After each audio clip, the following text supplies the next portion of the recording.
toujours répéter à chaque fois, peu importe les circonstances, parce que je dois prendre la parole, chanter ou quoi que ce soit, de voir ce que Dieu fait dans l'Église, ce que vous dites, ce que vous partagez, ce qu'on retrouve dans les chants. C'est comme, il y a toujours un fil conducteur. Il y a toujours quelque chose. T'sais. Et c'est divin, tout simplement. C'est comme ça que je peux le décrire. C'est pas juste nous qui arrivons avec notre petite pièce, puis, parce que normalement, on arriverait avec nos petites pièces, puis le Lego ne fonctionnerait pas. Ou il serait, on aurait des parties qui fonctionneraient ensemble, mais pas toutes. Et là, les chansons qu'on a chantées, les choses que nous avons partagées, amènent à ce message-là, où ce message-là va plutôt parler de ce que vous venez de faire, dans le fond. Alors, la prédication, enfin, le texte que nous allons regarder aujourd'hui, c'est 1 Jean au complet. C'est bien moi. J'en prends tout le temps trop gros, mais non. Vous allez voir, c'est 1 Jean. OK. On va prier, puis après ça, je vais embarquer. Ah, Seigneur Dieu, je te remercie. Je te remercie pour tes compassions, je te remercie pour ta grâce. Je te remercie pour le privilège que tu me donnes de pouvoir apporter ta parole, Seigneur. De pouvoir tout d'abord fouiller, de pouvoir m'imprégner, de pouvoir porter ta parole en moi, la penser, la réfléchir, la voir comment ça s'applique. Merci, Père, pour ton amour envers nous. Merci, Père, pour cet appel à venir et pouvoir avoir une relation avec toi, une communion, un partage. Merci, Père, parce que ce partage, cette communion, Seigneur, n'est pas seulement pour nous, individus, mais pour nous ensemble, en tant que corps, comme une communauté.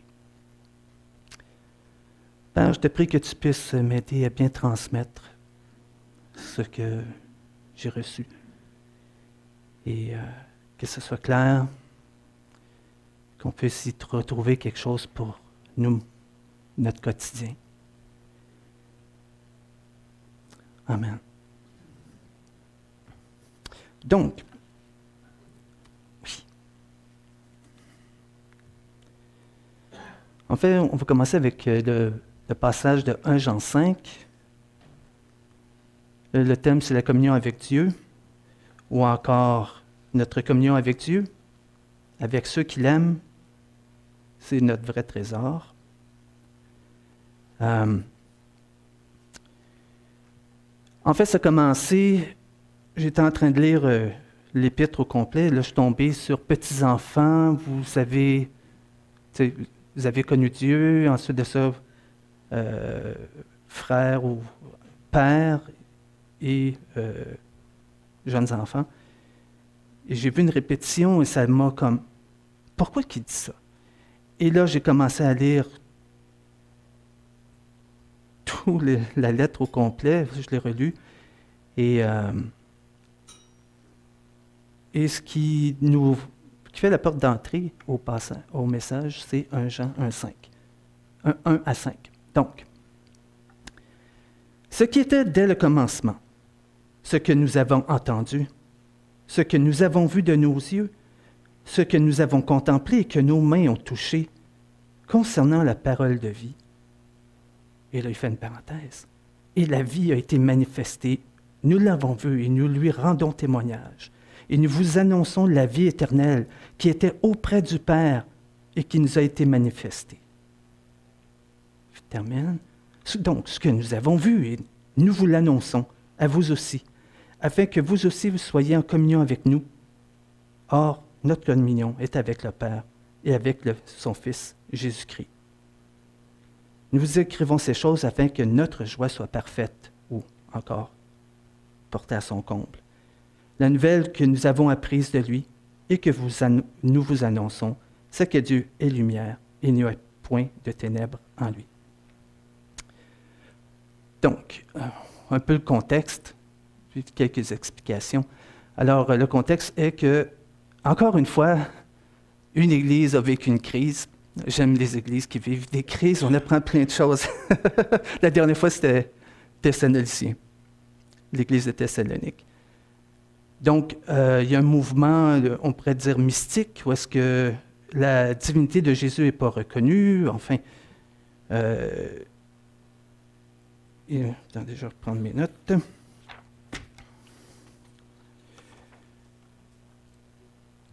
Donc, c'est ça. Donc, la divinité de Jésus n'est pas reconnue. Et il y a eu ça a brassé, là. Il y a eu un groupe qui est sorti de l'Église parce qu'ils pensaient avoir une révélation supérieure à celle des autres. Ils se sont dit, on va partir de notre petit groupe. Et ils sont partis. Donc, Jean écrit à l'Église pour, on pourrait dire, réparer les pots cassés puis restaurer la paix et rétablir, rappeler les bases de la foi à l'Église en question. Donc, l'auteur, c'est Jean, ou l'Ancien, Jean qui a écrit des Évangiles et Apocalypse, et d'autres lettres aussi. Et il aurait écrit aux gens de la région d'Éphèse, ou encore, plus grand encore, toute la région affectée par ce mouvement-là, des églises ou les communautés de l'Asie. Donc, on voit ici, dès le commencement... Ah, merci d'avoir changé. Ce qui était dès le commencement. Jean utilise souvent cette phrase-là, dès le commencement, ce qui fait qu'on ne sait plus trop c'est de quel commencement qu'il parle. Alors, un petit coup de pouce, si vous voyez de commencement, vous, là, ça veut dire le commencement où est-ce qu'ils ont reçu l'Évangile, qu'ils ont connu, c'est ça, qu'ils ont reçu l'Évangile, qu'ils l'ont accepté. D'autres endroits, ce sera le commencement, ce qu'on retrouve dans l'Épître de Jean, là, c'est le commencement, là on parle ici de le commencement de l'univers avant que l'univers soit créé. Et d'autres, ce sera au commencement, au commencement du ministère de Jésus. Bon, voilà. Donc, pour nous, dans notre cas-ci, c'est le commencement où ils ont reçu l'Évangile.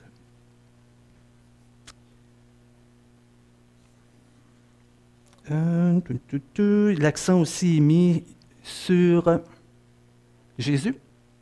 Et c'est Jésus qui est décrit ici comme étant la vie.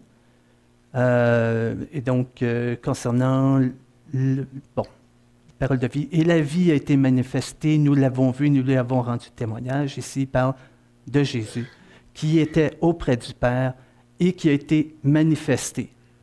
Bon, manifesté ici, il faut comprendre que c'est une réponse au gnosticisme. Ou est-ce que Jésus n'était pas Dieu incarné? Manifesté ici, ça veut dire Dieu incarné. Bon, alors, voilà. J'ai fait mes... Il parle ici de Jésus incarné, donc manifesté, venu apporter la vie éternelle et la communion avec Dieu. Définition de communion.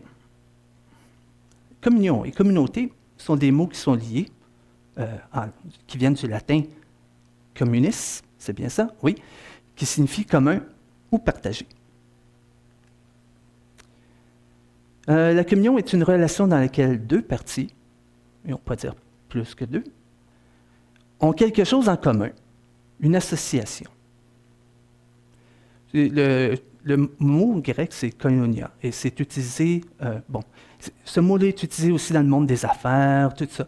Mais dans ce cas-ci, il y a une signation très particulière, qui c'est une relation particulière. C'est ce que nous verrons.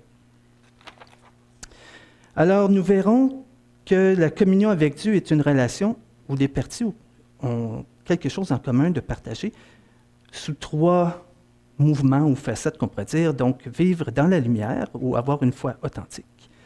Vivre dans l'amour et vivre dans l'assurance. Ah, j'avais oublié cette petite partie. Voilà. Donc, nous sommes en communion avec le Père et le Fils, avec le Saint-Esprit, et les uns avec les autres.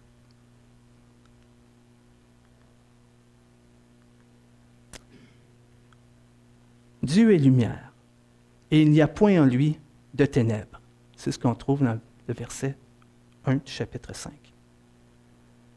Toute grâce excellente et tout don parfait descendent d'en haut, du Père des Lumières, chez lequel il n'y a ni changement, ni ombre de variation. Jacques 1, 17.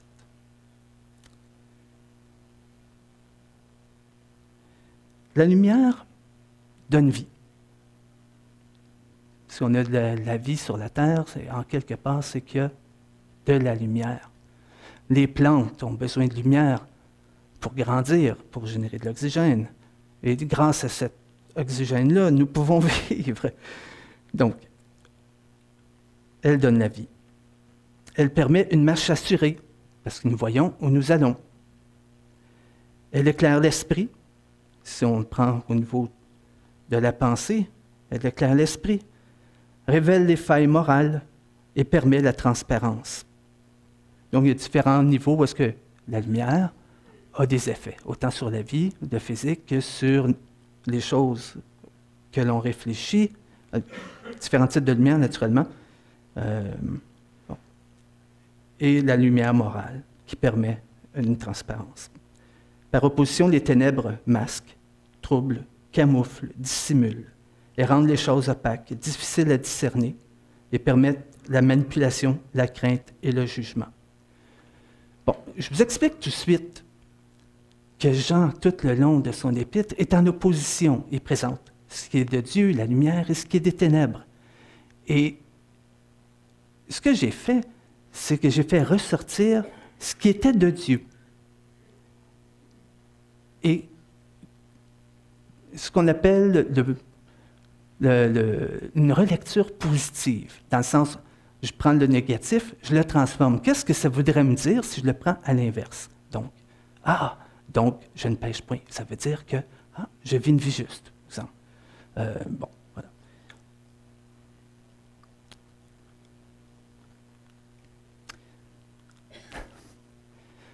Nous sommes les grands bénéficiaires de cette relation. Nous y gagnons un environnement vivant, nourricier et transformateur. Toutefois, cela demande une marche conforme à la nature de Dieu. Jean 1,7 qui dit « Mais si nous marchons dans la lumière, comme il est lui-même dans la lumière, nous sommes mutuellement en communion, et le sang de Jésus, son Fils, nous purifie de tout péché. » Ce qui permet la lumière de Dieu d'agir dans nos vies est le geste d'amour rédempteur de Jésus. Le sang de Jésus versé à la croix, par le sang de Jésus, nous sommes purifiés de nos péchés et nos esprits sont libérés des ténèbres. Jean 1,9 nous dit, « Si nous confessons nos péchés, il est fidèle et juste pour les pardonner et pour nous purifier de toute iniquité. » Chapitre 2, versets 1 et 2. « Mes petits enfants, je vous écris ces choses afin que vous ne péchiez point. Et si quelqu'un a péché, nous avons un avocat près du Père, Jésus le juste, Jésus-Christ le juste. Il est lui-même une victime expiatoire pour nos péchés, et non seulement pour les nôtres, mais aussi pour ceux du monde entier. » Expiatoire, qui vient du latin expiare, signifie purifier, détourner, réparer.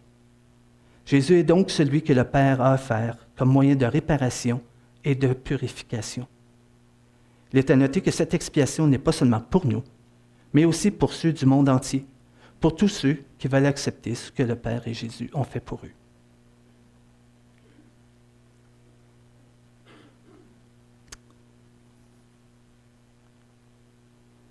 Notre rôle est de poursuivre notre marche et de se garder pur. Nous savons que quiconque est né de Dieu ne pratique pas le péché. Il ne fait pas sciemment exprès pour pécher. Il ne pratique pas. Mais celui qui est né de Dieu se garde lui-même, et le malin ne le touche pas. Un autre passage qui dit « Résistez et il fuira loin de vous ». Éphésiens 5,8 nous dit « Autrefois, vous étiez ténèbres, et maintenant, vous êtes lumière dans le Seigneur. marchez comme des enfants de lumière. Donc Jean rappelle aux croyants les bases de la foi.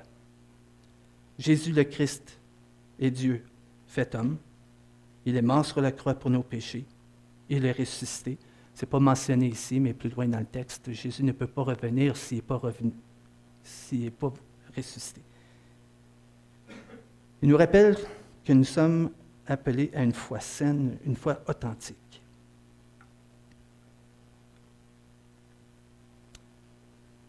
Le deuxième, vivre dans l'amour.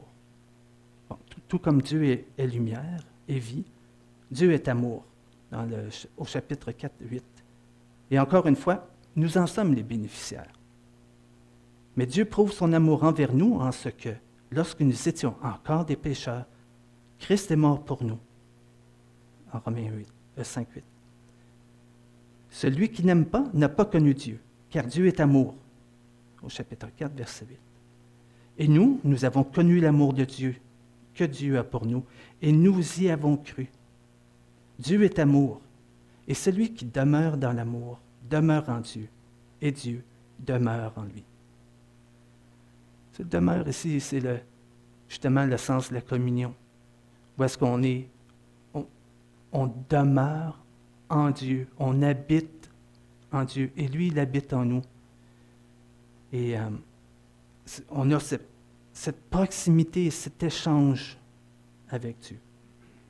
Encore une fois, on aurait... La première fois pour la lumière, je n'ai pas mentionné. Encore une fois, rien à faire pour le gagner. On n'a absolument rien à faire, tout a été fait. Nous avons juste à y croire et demeurer dans cette relation d'amour. Mais quel grand amour!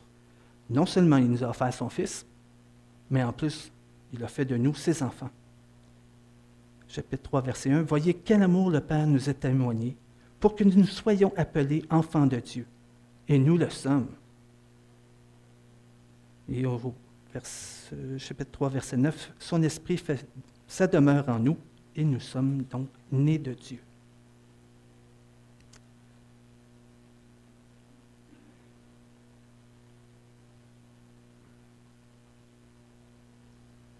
Nous sommes nés de Dieu.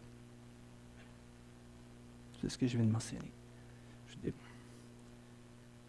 désolé, encore une fois, j'ai des petits points pour baiser sur la... je ne les vois pas. OK, merci. Merci pour votre amour. Dieu nous a donné des commandements, voilà, afin de connaître ce qui est important pour lui. Il nous demande d'aimer en retour. Chapitre 3, versets 23 et 24. Et c'est ici son commandement, que nous croyons au nom de son Fils Jésus, et que nous nous aimions les uns les autres, seulement le commandement qu'il nous a donné. Celui qui garde ses commandements, non? OK. Celui qui garde ses commandements demeure en Dieu, et Dieu en lui. Et nous connaissons qu'il demeure en nous par l'Esprit qu'il nous a donné.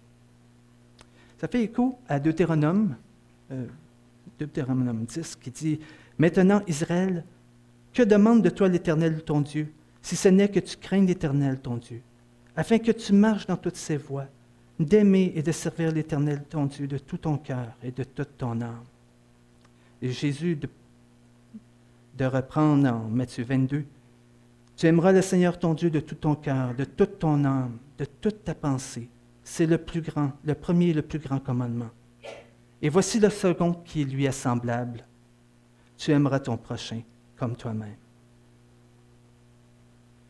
Dans Jean 14, 2, il nous dit, « Si quelqu'un m'aime, il gardera ma parole, et mon Père l'aimera.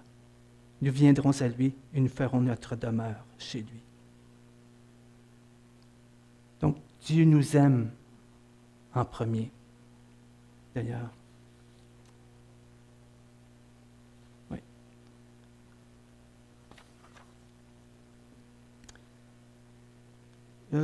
Au chapitre 4, verset 19, il dit, « Pour nous, nous l'aimons parce qu'il nous a aimés le premier. » Et c'est ça, cette communion-là, on ne l'a pas gagnée. Il nous a aimés le premier et il nous appelle à vivre cet amour-là avec lui. Il nous appelle aussi à garder son commandement qui est de l'aimer lui, mais d'aimer notre prochain. Si nous nous aimons les uns les autres, Dieu demeure en nous et son amour est parfait ou mature, ou en son complet, en nous. Verset 4, 17. Chapitre. Oui, c'est ça, 4, 17. Nous sommes en communion avec lui, nous l'aimons donc, nous gardons ses commandements. Nous aimons la fratrie, les frères et les sœurs, et le prochain. Donc, nous veillons à ne pas être une occasion de chute, mais plutôt une source de vie. La vie est venue. Nous avons profité de la vie.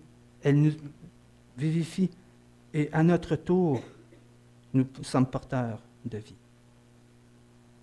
Je reconnais que Dieu m'a aimé le premier et qu'avant même que je pense à lui, il a tout fait pour que je puisse être ou venir à lui.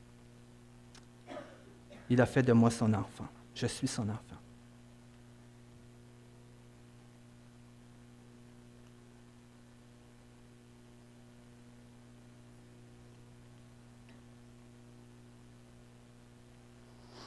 L'Éternel est ma lumière et mon salut. De qui aurais-je crainte? L'Éternel est le soutien de ma vie. De qui aurais-je peur?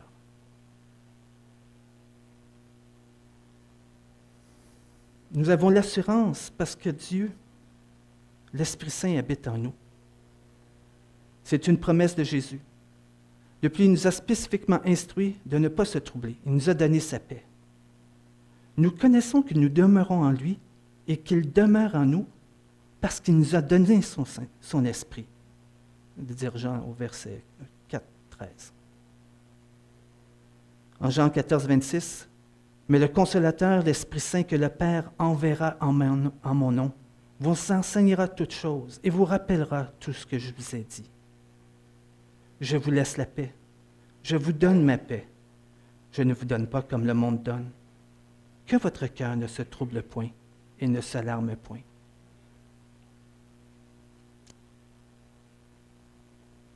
Ici, l'assurance qu'on a, c'est on a l'assurance de notre salut. Mais on a aussi l'assurance d'être accompagné. La communion qu'on a avec Dieu, l'Esprit Saint est toujours avec nous. Peu importe nos circonstances, on peut venir à lui, puis on peut lui demander son secours, on peut lui demander son éclairage.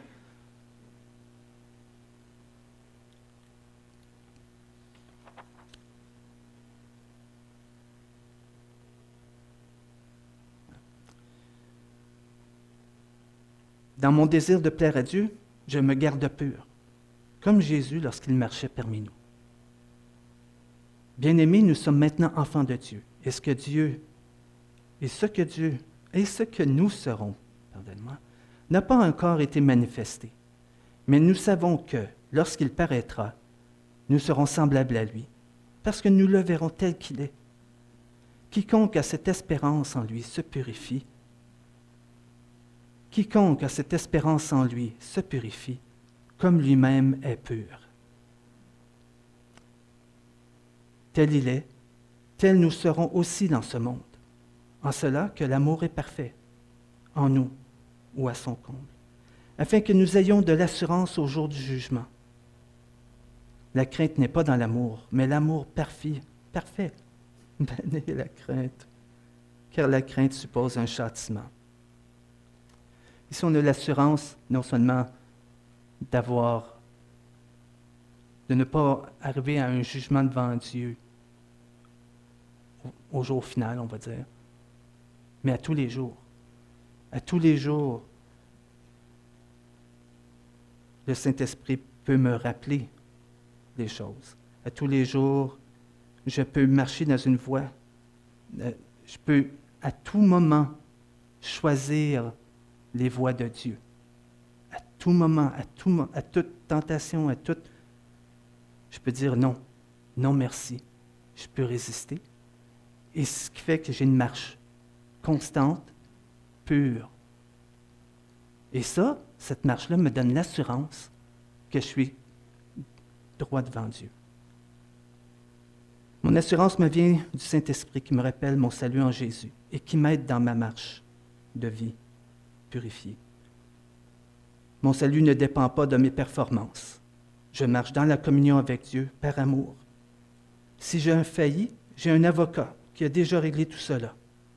Je peux revenir à Dieu avec assurance de son accueil et du pardon. En fait, c'est de vivre pour plaire à Dieu. Comme si Jésus revenait aujourd'hui. Notre perfection sera atteinte le jour où il reviendra, car nous serons alors tels qu'il est.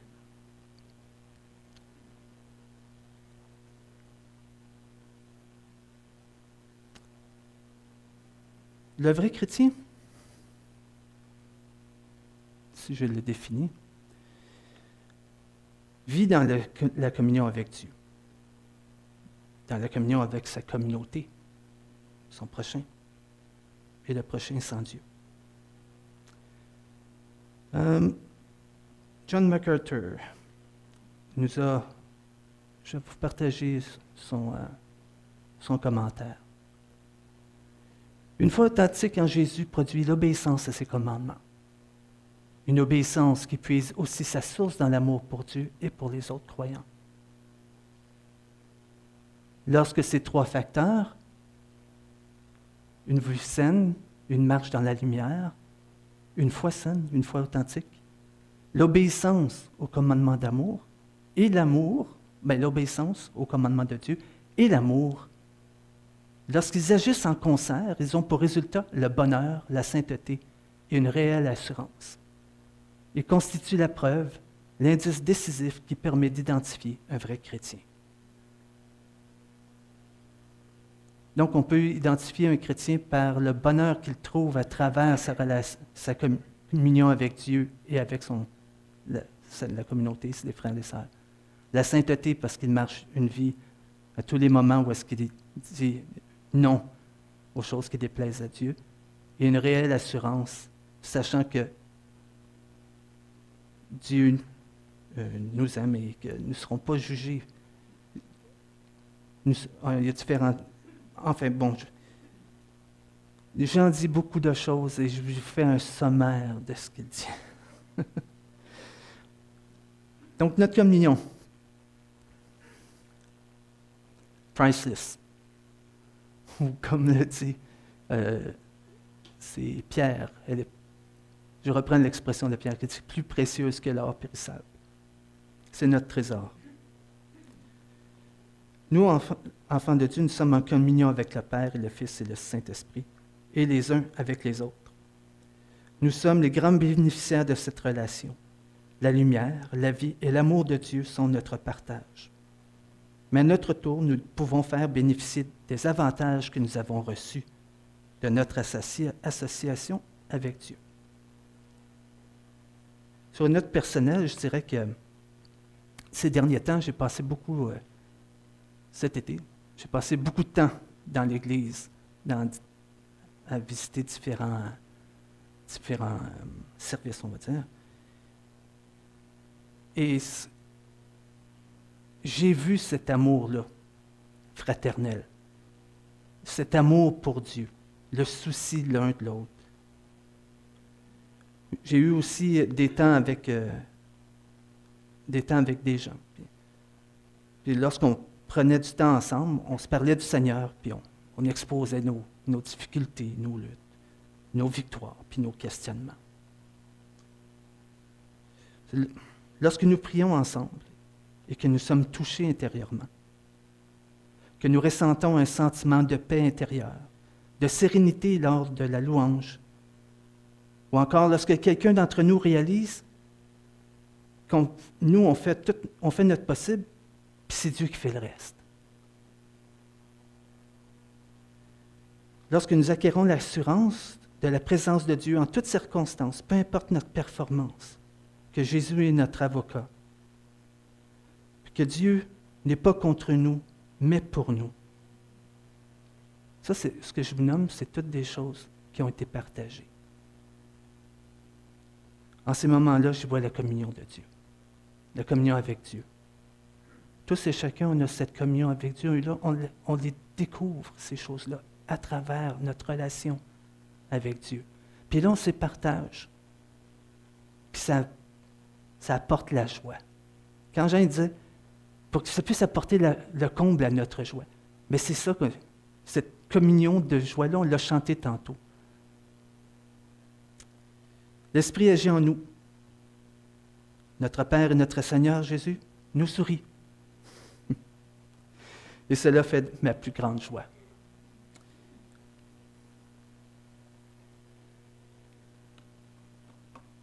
Est-ce que je pourrais te demander, mon frère, de chanter le chant Tendre Père? De le rechanter. Oui, s'il te plaît. Soyez bénis.